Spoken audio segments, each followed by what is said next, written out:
Bien, buenos días. Es un placer estar con ustedes en este congreso. El tema relevante que se trata y queríamos presentarles una comunicación de una reflexión que hicimos con Javier Guallar respecto a la curación de contenidos y creemos que puede tener sentido respecto a valorar cómo la curación de contenidos y las distintas estrategias que puede acometer se pueden utilizar en la lucha contra la desinformación. En este caso en Twitter, pero eh, queremos, digamos, extrapolar también a otras redes sociales y, por tanto, tiene pleno sentido en estas otras. Bien, en primer lugar, sí que me gustaría un elemento que creo que siempre es importante, que es el contexto de la desinformación, de la lucha contra la desinformación. McNear dice muy claramente que la desinformación es algo más que está teniendo lugar, como un síntoma de un mar de fondo mucho más profundo, en algo que se está cociendo, donde existe pues el populismo, la pérdida del prestigio de las élites, de los medios de comunicación y también de los periodistas, ¿no? Y por tanto, en ese caldo que se está cociendo, pues es importante también la lucha contra la desinformación y siempre tener en cuenta el valor social, político y también de salud pública, como en el caso, por ejemplo, del COVID o de las vacunas, que implica la lucha contra la desinformación, ¿no? Por tanto, siempre es un sentido último también esta visión social y política de la verificación para algo, la curación de contenidos para algo, como sería pues la mejora de la calidad de vida social y política de los distintos entornos. Me parece también que es siempre importante tenerlo en cuenta. Bien, la lucha de la desinformación. Valoramos que es evidente que tiene que ver con la curación de contenidos. Los principales planes de comunicación de cómo luchar ante una fake news que te está afectando como individuo, como organización, como administración, etcétera, etcétera, pasa por dos grandes elementos. Básicamente, identificar todos aquellos contenidos falsos donde está el bulo en Internet, en las redes sociales, e intentar eliminar esos contenidos. Por tanto, minimizar lo que es los contenidos que son falsos o que se apelan pues a un bulo o a una mentira que se expande y que puede atacar nuestra reputación, etcétera, etcétera.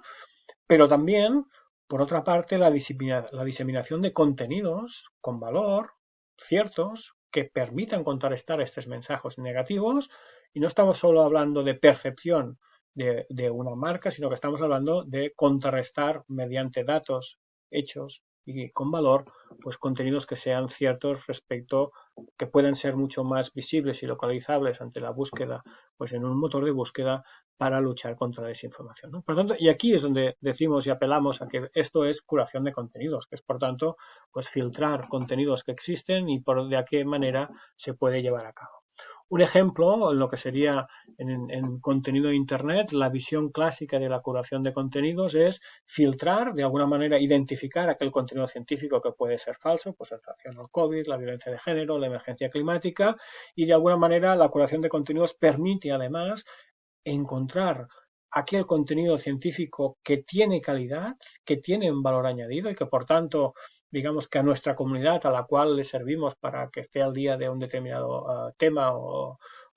cualquiera de las funciones que se lleva a cabo como curación de contenidos, para también validar o separar aquel contenido científico sin valor añadido. Tenemos que tener en cuenta que la gran cantidad de información científica, incluso de artículos científicos, etcétera, etcétera, que aunque sean ciertos, aportan poco valor, ¿no? Y por tanto, en esta estrategia de encontrar contenidos que aporten valor, separarlos de aquellos que son falsos y también minimizar o perder o purgar de alguna manera aquellos que contienen básicamente ruido y poco valor. En el título decimos muy claramente cómo son dos posibles estrategias ante esa información, ¿no? Mediante la curación de contenidos, que es ¿vamos a curar la verdad o vamos a curar la mentira? No tienen por qué ser divergentes, sino que son complementarios, pero hay que tener en cuenta porque algunos tendrán algunos elementos que le van a separar. Habrá algunos perfiles o instituciones o algunos curadores de contenidos que se basen básicamente en dar el valor añadido a contenidos que sean ciertos, pero también, como aquel elefante en la habitación, cuando al principio en algunos de los bulos los medios de comunicación no se hacían eco, pero era paradójico comprobar que todo el mundo lo estaba recibiendo bulos a través de sus redes sociales, pero aquello no se trataba en los medios de comunicación, básicamente, por ejemplo, en el tema del COVID-19, ¿no? Y por tanto, pues de qué manera curar la mentira también es importante y es relevante, porque va a permitirnos, mediante de qué forma se pueda llevar a cabo, contrarrestar o luchar contra la desinformación o de la difusión de este tipo de desinformación, ¿no? Entre estas dos visiones, las organizaciones en los planes de comunicación de social media o en la labor que esté llevando a cabo alguien de forma voluntaria o de forma más profesionalizada, vamos a ver que puede pensar y reflexionar sobre qué estrategia le parece más válida para su comunidad. Habrá comunidades que de alguna manera es un público muy especializado y que quizá le es mucho más fácil discernir aquello que es verdad y que es mentira, y por tanto nos centramos únicamente en los contenidos que son verdad, pero habrá quizá un público más de divulgación más general que va a agradecer también que se le cure la mentira, para poder tener elementos para saber por qué aquello no es mentira, cuando es algo que quizá apela a su emoción, apela a su miedo, apela a una serie de cosas que le impiden de alguna manera, mediante algunos de los sesgos, pues saber que aquello que se le está contando en redes sociales, por ejemplo, pues es mentira. La visión de curar la verdad pues se basa en aquella visión más clásica de la curación de contenidos, que es añadir valor a contenidos existentes, filtrar como si fuera un embudo para tu comunidad que quiere estar al día y quiere que mediante tu perfil pues te sigue, porque tú le vas añadiendo valor a los contenidos que se filtran por internet, mediante hilos, mediante destacar, etcétera, etcétera, y por tanto le dan valor a la estrategia que está siguiendo de curar la verdad, ya sea en contenidos externos, por tanto ya veremos pues aquello que se está publicando sobre un tema, o aquello que mi organización pues está de alguna manera creando, pues por ejemplo cuando una universidad pues lleva a cabo pues las notas de prensa o de divulgación de aquello que sus científicos y científicas están investigando, ¿no? Por tanto, una estrategia de contenidos que son ciertos, que puede ayudar, que son piezas que existen en Internet para que se pueda buscar para temas que puedan ser importantes, relevantes a nivel social, sea en emergencia climática, violencia de género, etcétera, etcétera. Vamos a ver dos ejemplos, dos casos de este tipo de estrategia. En primer lugar, parecía obligado y fácil elegir a Gorka Uribe, un investigador del País Vasco, que durante en el COVID, pero también en el post-COVID, pues lo que ha hecho es básicamente en momentos de incertidumbre y de pocas respuestas, ir ofreciendo las respuestas que los principales artículos científicos estaban describiendo respecto al COVID. Y por tanto, una labor de curación de la verdad, de ofrecer información, de ofrecer valor y conocimiento en el momento en que aquello quizá no se sabía, hacerlo con una vertiente muy divulgativa que ayude a que cualquier persona pues pueda saber, pueda entender aquellos contenidos, pero también para aquellos que están en este ámbito de investigación, pues saber estar al día de aquello que se va publicando. Como sabemos, cada vez es más difícil estar al día de todo lo que se va publicando, porque pues existen múltiples medios, plataformas, revistas, etcétera, etcétera, repositorios donde encontrar información en cada uno de nuestros ámbitos, ¿no? Y esto lo hacía mediante hilos, lo que de alguna manera lo que relacionaba es, pues en este artículo se destaca esto que tiene relación con este, por tanto, añadiendo un valor específico muy alto y por tanto una gran curación de contenidos en esta estrategia de curar la verdad, ¿no? De alguna manera lo que hacía era, de embudo de toda la bibliografía que se estaba publicando más relevante respecto al COVID, digerirla para que su público pudiera seguir aquello que se estaba publicando sobre el COVID.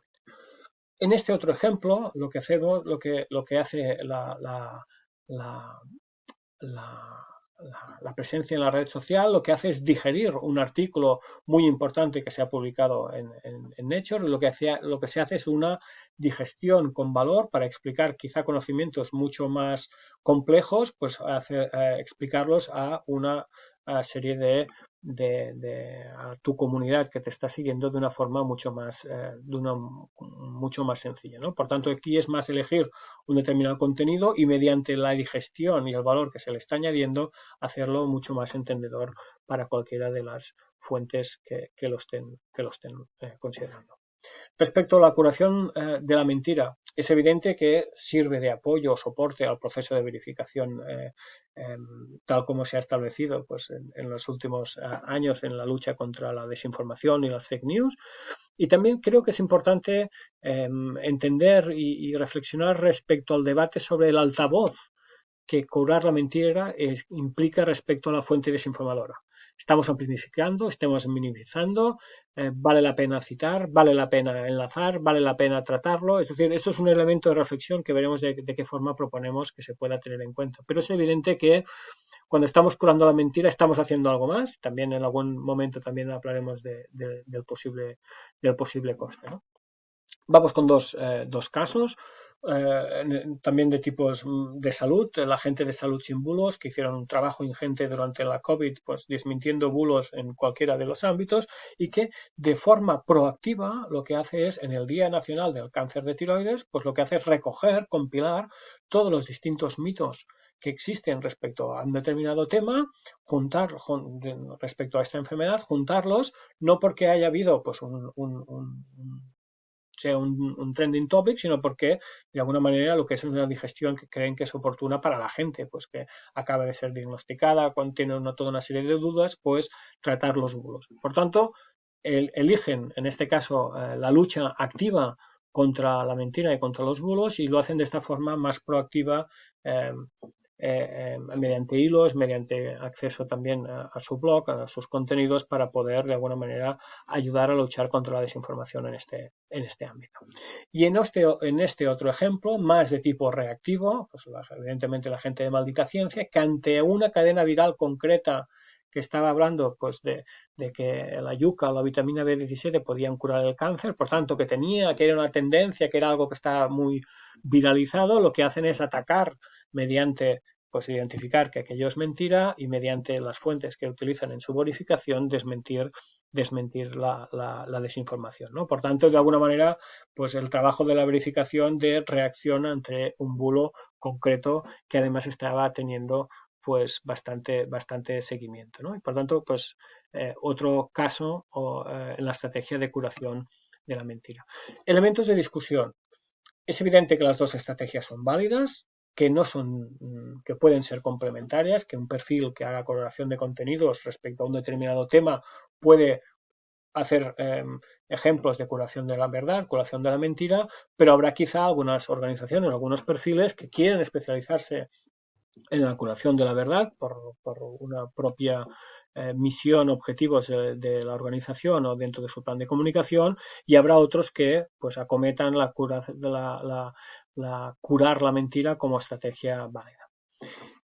También tener claro que eso no implica la estrategia doble o la paralela que implique una equidistancia entre el curador de contenidos, entre la verdad y la mentira. No estamos diciendo que se presenten en igual valor la mentira y la verdad, sino que claramente se apuesta para cuál es la verdad, los datos, los resultados científicos que hablen de un determinado tema, pero que se aborde también la mentira, pero no evidentemente poniéndolo como dos elementos donde el lector puede dudar entre cuál de los dos escoger. No, evidentemente no existiría una equidistancia entre la verdad y la mentira en este tipo de curación de contenido. También reflexionar, creemos que es importante en el caso de las redes sociales y los perfiles, en la elección de las dos estrategias, el coste que puede tener. A veces la curación de la mentira es enfrentarse directamente ante una comunidad, ante unas comunidades negacionistas, conspiracionistas, etcétera, etcétera, y por tanto tener el coste que ya se vio en el caso del COVID, en el caso de las vacunas, que puede tener de alguna manera enfrentarse a los bulos que se puedan circular, ¿no? Parece que la estrategia de la verdad puede ser más clásica, aunque haya gente que te responda, pero de alguna manera tú marcas una visión muy clara de contenidos que son ciertos. La estrategia de curar la mentira implica mucho más a veces conflicto y choque, ¿no? Por eso también esta reflexión que aquí les proponemos, en la versión escrita también estará, de cómo valorar si dar altavoz a la mentira, a la fuente, al enlace, entrar a todo, o bien, pues de alguna manera ver si es un tema que, pues como las declaraciones de Miguel Bosé, que había que tratar porque todo el mundo estaba hablando de ello, o si existe un bulo muy concreto en un perfil muy concreto que aún no es tendencia, pues elegir un perfil bajo en la curación de este tipo de mentira. Y pues esta es nuestra comunicación. Muchas gracias y quedamos a su disposición para posibles preguntas.